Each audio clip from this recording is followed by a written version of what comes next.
Sa pagdating ni Renshing ay napatanong dito ang First Elder na kung bakit ito nandito.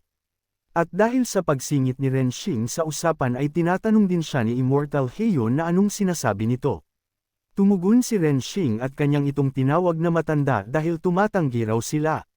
Dahil dito ay ikinagalit ito ni Immortal Heion, ngunit kaagad din na pumagitna ang First Elder at kanyang sinabi na si Renshing ay bago lamang sa Superior Abstruse Sect kaya't hindi niya pa alam ang mga alintuntunin. Nagtanong ang Young Master sa Fourth Elder na kung sino naman ang hangal na ito. Sinabi ng Fourth Elder na ito si Renshing ang kasama niya ay ang iyong itinakdang asawa ang honorary disciple na si Bai Chao Chao. Natuwa ang Fourth Elder dahil tamang-tama ang pagdating ni Renshing dahil ngayong araw gagamitin niya raw ang Supreme Mystery Sect upang maalis ito sa kanilang landas. Tiningnan ng Young Master ang si Bai Chao Chao at tinanong ang Fourth Elder na paano mo nalaman na gusto ko ang ganitong uri ng babae. Tumugon ang Fourth Elder na mabuti naman at nagustuhan ito ng Young Master at ngayong araw ay pagmamay-ari niyo na si Bai Chao Chao.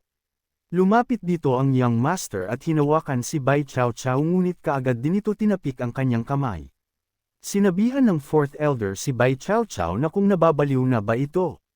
Ito ang Young Master ng Supreme Mystery Sect, ikaw ay ikakasal sa kanya at magiging kanya ng buong buo. Pasiga na sumagot si Bai Chao Chao na hindi ako magpapakasal sa kanya. Upang naikinagalit ito ng Fourth Elder at kanyang ipinaalam na ito ang utos ng kanilang sekta. Sinabihan siya ng First Elder na magkaroon ka naman ng kaunting dangal. Hayaan mong si Bai Chao Chao mismo ang pumili para sa kanyang sarili, huwag mo siyang itulak sa hukay ng apoy at kapahamakan. Ngunit sinagot lamang siya nito na mas mabuting maunawaan mo ang kalagayan natin gayong ginagawa ko ito para sa kapakanan ng sekta, kung mapapasaya natin ang Young Master baka sakaling isa na lamang na Spirit Vian ang hilingin nila sa atin sa halip na 3. Nang marinig ito ni Zir ay minura niya ito at kanyang ipinahayag na kung ganito man lang mas mabuti pang lumaban na lamang sila.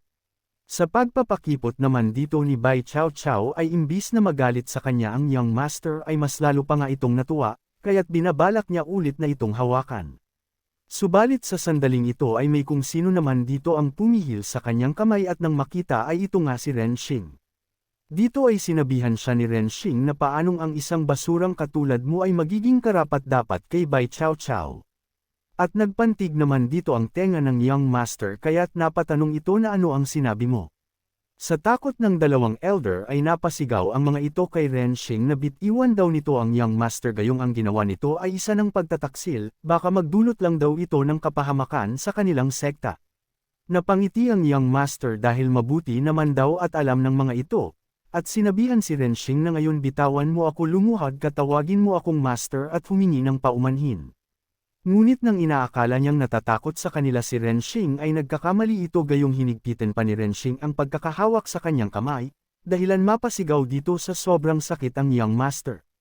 Na hindi naman din ito inaasahan ng First Elder, kaya't napahawak na lamang dito sa ulo ang Second Elder at napasabi na masyadong padalos-dalos si Renshing sa kanyang mga kilos. Sa pangyayaring ito ay napasigaw si Immortal Heion sa kalagayan ng kanyang Young Master at nang kanya sana itong lapitan ay pinatigil naman siya nito. Sa galit niya ay naglabas ito ng kanyang kapangyarihan at napasabi na hindi pa ako kailanman nakaranas ng ganitong kahihiyan sa buong buhay ko kaya't ako mismo ang papatay sa kanya. Ngunit sa kanyang kaingayan ay binitukan ito ni Renshing sa ulo dahilan na masobsob ang pagmumukha nito sa lupa, sa huli nawalan nito ng panandalian ng malay. Sa pangyayaring ito ay ikinagalit na ito ni Immortal Heion at nagtanong na kung ganito ba ang pakikitungo ng Superior Abstruse Sect sa kanilang mga panauhin, malinaw na wala kayong paggalang sa aming Supreme Mystery Sect, na labis namang ikinabahala dito ng Fourth Elder at kanyang sinabi na kumalma muna ito. Dito ay tumayo ang Young Master at sinabihan si Renshing na tila nagkamali ako dahil minaliit ko ang lakas mo. Matapos nito ay inilabas niya ang kanyang makapangyarihan na trump card at kanyang sinabi na ngayong araw daw ay mamamatay ito. Nang makita ito ng Second Elder ay kanyang itong ikinagulat at napasabi na ito ang divine ability ang Heavenly Snake Saint Body ang Heavenly Horn. Isang hampas lamang nito ay kayang dumulog o sumira ng anumang bagay, mukhang hindi pa ginamit ng Young Master ang buo niyang lakas noong nakipaglaban siya kay Zir kanina.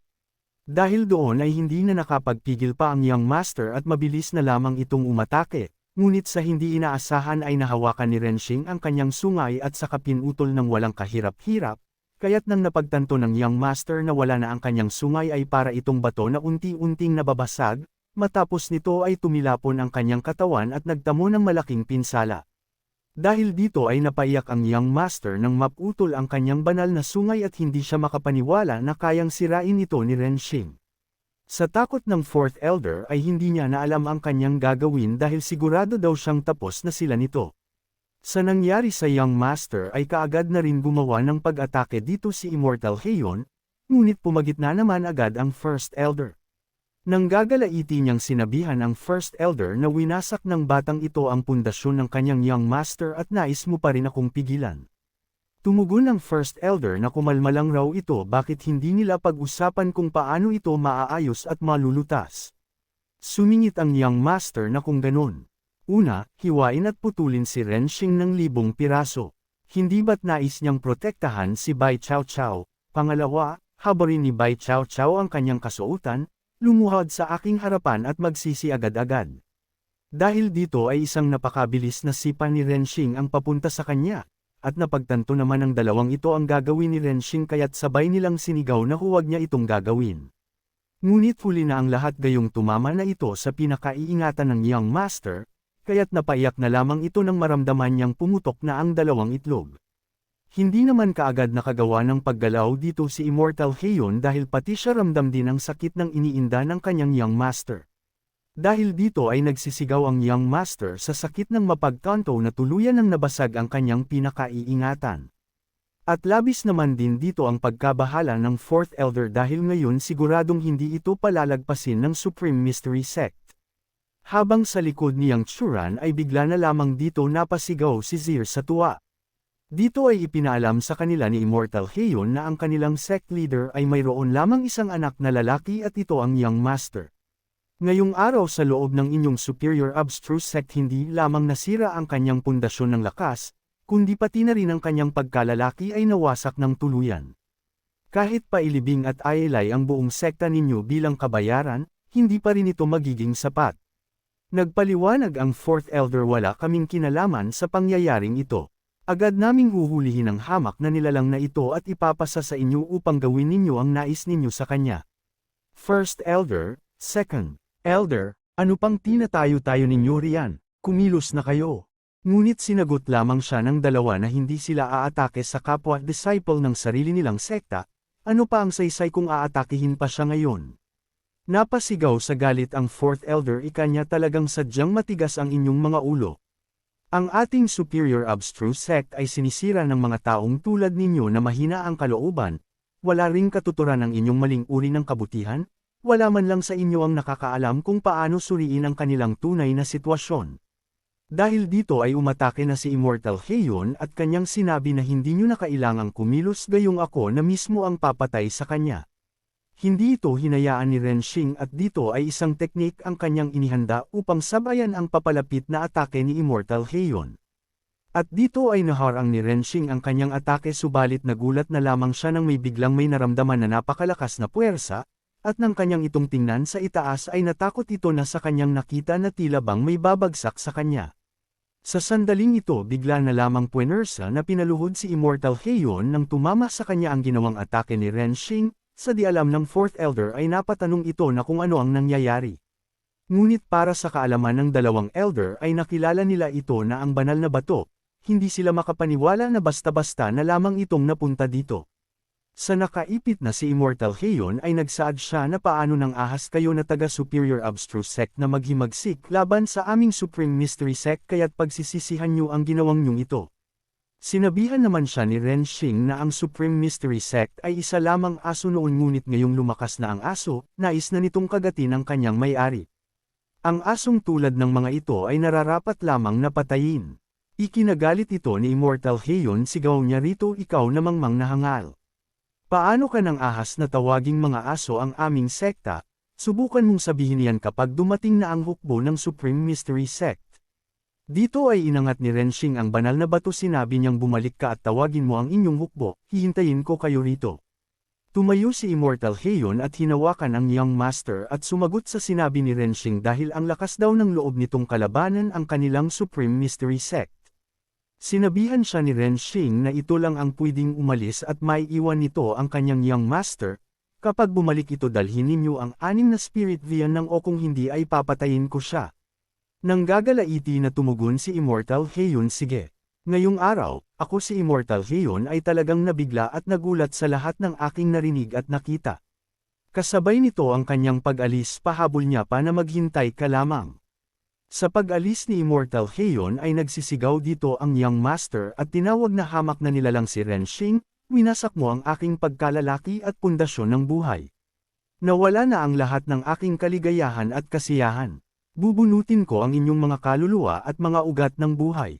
Naging pagkakataon naman ito kay Zir kaya't sinampal niya ang mukhang nito at kanyang sinabi na paano nang ahas ang isang tulad mong walang tunay na lakas at pagkalalaki na magingay at magdulot ng gulo pa rin. Samantala sa gilid nito ay napatanong ang First Elder sa Second Elder na kung ano na ang kanilang gagawin ngayon. Tumugon nito, ano pa ang magagawa natin kundi maghihintay na lamang ng kamatayan.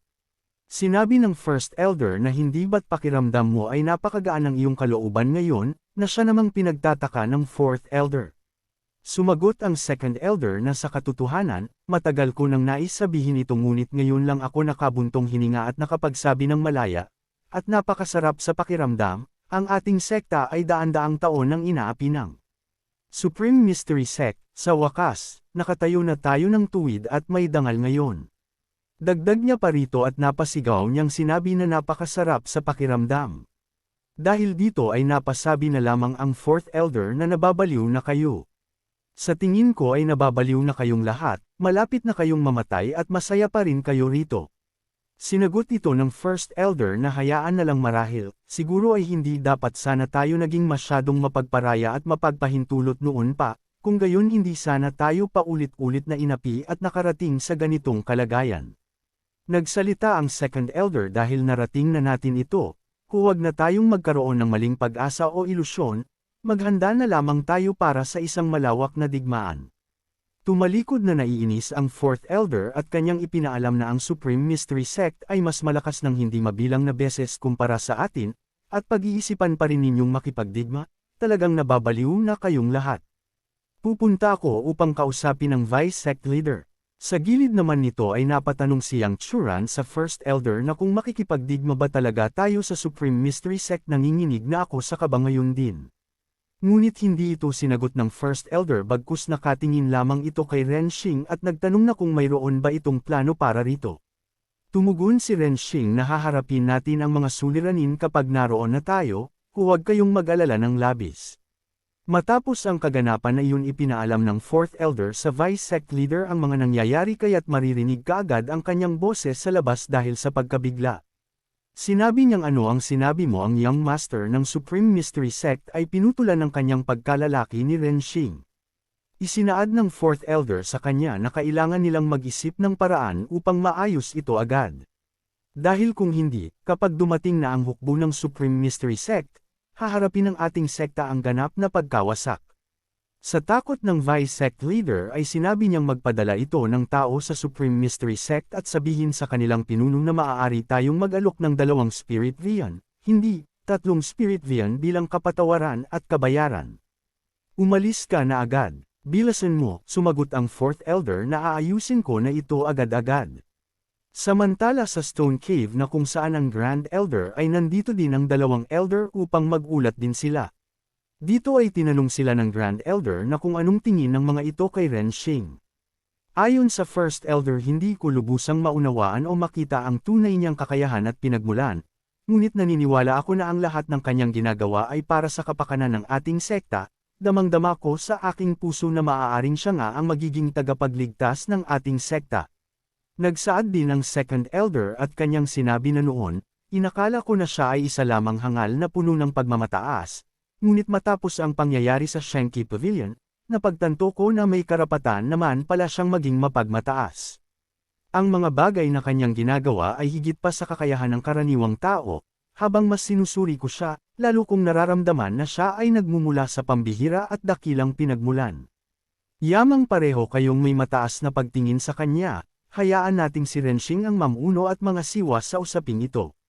Na ikinagulat ng First Elder dahil kung si Renshing ang mamumuno, kung isasaalang-alang ang kanyang ugali at katangian, malaki ang posibilidad na makipagdigma siya sa Supreme Mystery Sect. Nagtanong ang Grand Elder na kung natatakot ba ito, tumugon ang First Elder ilang dekada na nating itinago at kinimkim ito, habang pinag-iisipan natin ito, lalo tayong nakadarama ng matinding sama ng loob at pagkaapi, paano pa tayo matatakot ngayon? Ngunit ayon sa Second Elder na kapag nagsimula na ang digmaan, wala tayong katiyakan o kumpiyansa na kaya nating talunin ang Supreme Mystery Sect. Sinabi ng Grand Elder na sa halip na unti-unti tayong lamunin, ubusin, at pahinin ng dahan-dahan, bakit hindi natin isugal ang lahat sa isang pagkakataon? Manalo man o matalo, hindi natin dapat pahiniin o dungisan ang karangalan at pangalan ng ating sekta. Ayon sa First Elder dahil narating na natin ang ganitong kalagayan, hindi rin naman tayo pakakawalan ng payapa ng Supreme Mystery Sect kahit anong gawin natin, hayaan na lamang nating gawin ni Renshing ang anumang nais niya.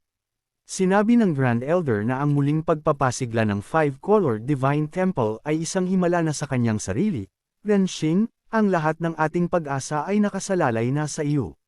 Samantala sa main hall ng Superior Abstruse Sect, at dito ay nakabalik na ang Fourth Elder at tinanong siya ng Vice Sect Leader na ano ang sinabi ng Supreme Mystery Sect.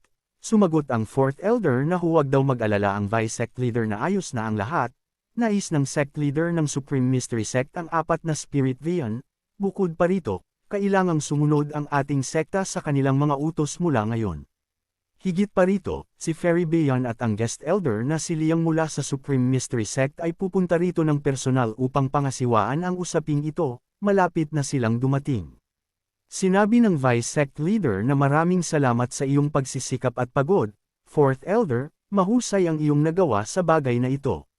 Nang marinig ito ng First Elder ay nagulat ito kukunin nila ang halos lahat ng ating mga Spirit Vian at nais pa nilang sumunod tayo sa kanila.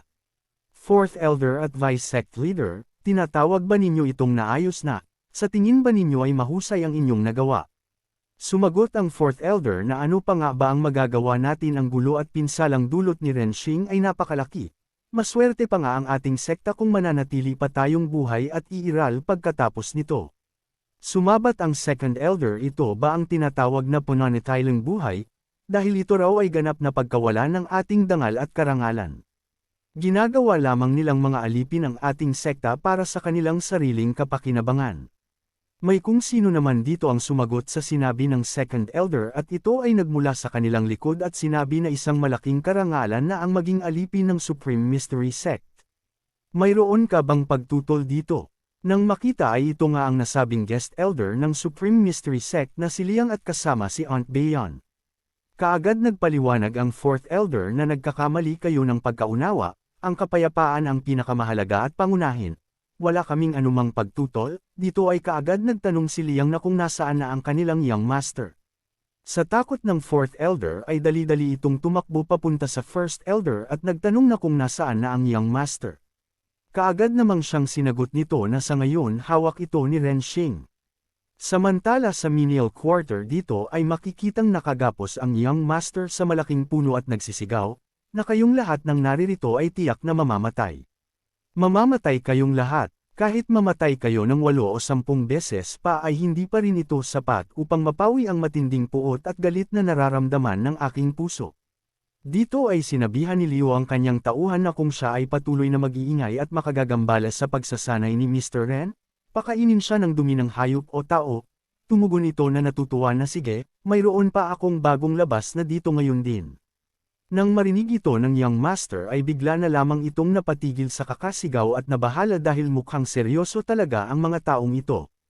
Habang sa labas nito ay nandirito sila Protector Zhang at Steward Huang at ayon pa kay Protector Zhang, na mabuti na lamang at hindi pumayag si Renshing na ibitin sila sa pader noong araw na iyon, sino ang mag-aakala na kaya niyang pilayin at sirain ang pagkatao ng young master ng Supreme Mystery Sect, at itali pa ito sa bahagi ng mga karaniwang manggagawa. Tumugon si Steward Huang sa gilid na talagang sadyang labis-labis ang kanyang ginawa.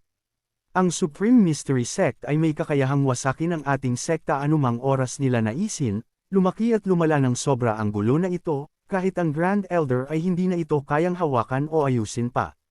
Samantala sa pintuan nito ay kasama na ng Fourth Elder ang dalawa at kanyang sinabi na narito na ang lugar na tinutukoy namin, ang mga nakatira sa loob ay pawang mga karaniwang disciple na nagtatrabaho lamang.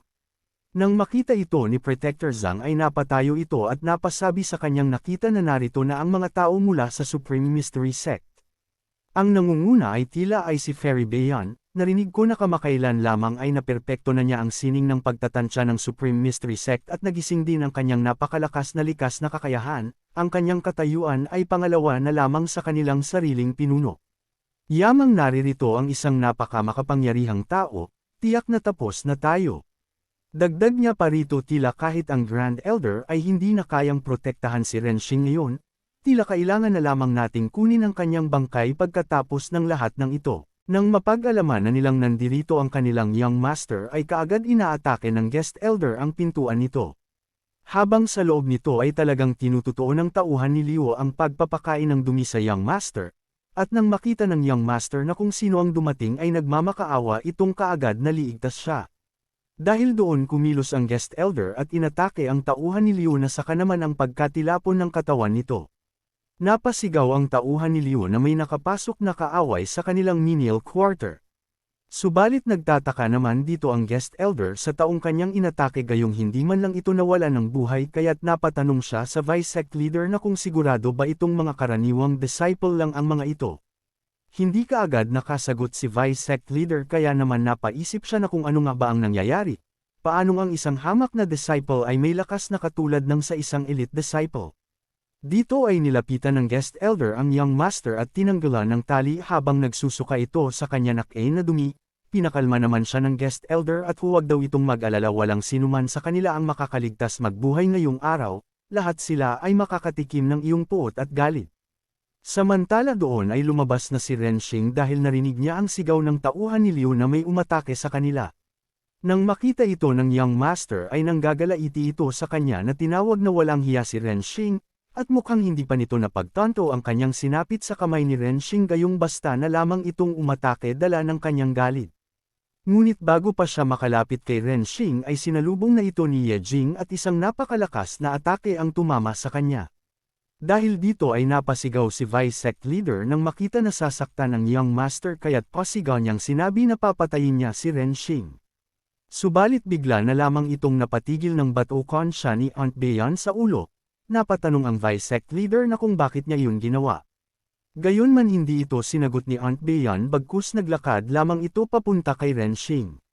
Lumapit naman dito ang Fourth Elder sa kanya at sinabi niyang nais ni Fairy Bayan na siya mismo ang pumatay sa batang iyon, kaya kanya pinigilan. Natatawa na sumagot ang Vice Sect Leader na tama nga ito. Mas nararapat nga na ang Supreme Mystery Sect ang siyang tumapos sa buhay ng isang katulad niyang Taksil. Ngunit nagkakamali nga ang mga ito gayong malaki ang utang na loob ni Aunt Bayan kay Renshing at isa pa hindi pa tuluyan na tanggal ang sumpa sa katawan ni Aunt Bayan at si Renshing lamang ang may kakayahan nitong alisin, kaya't nagulantang ang mga ito nang magbigay ng paggalang dito si Aunt Bayan kay Renshing. Sa walang alam na Young Master ay nagtataka ito na kung ano raw ang nangyayari. Dito ay kanyang ipinaalam sa lahat na binigyan ako ni Mr. Ren ng napakalaking kagandahang loob. Papatayin ko ang sinumang manggahas na manakit sa kanya.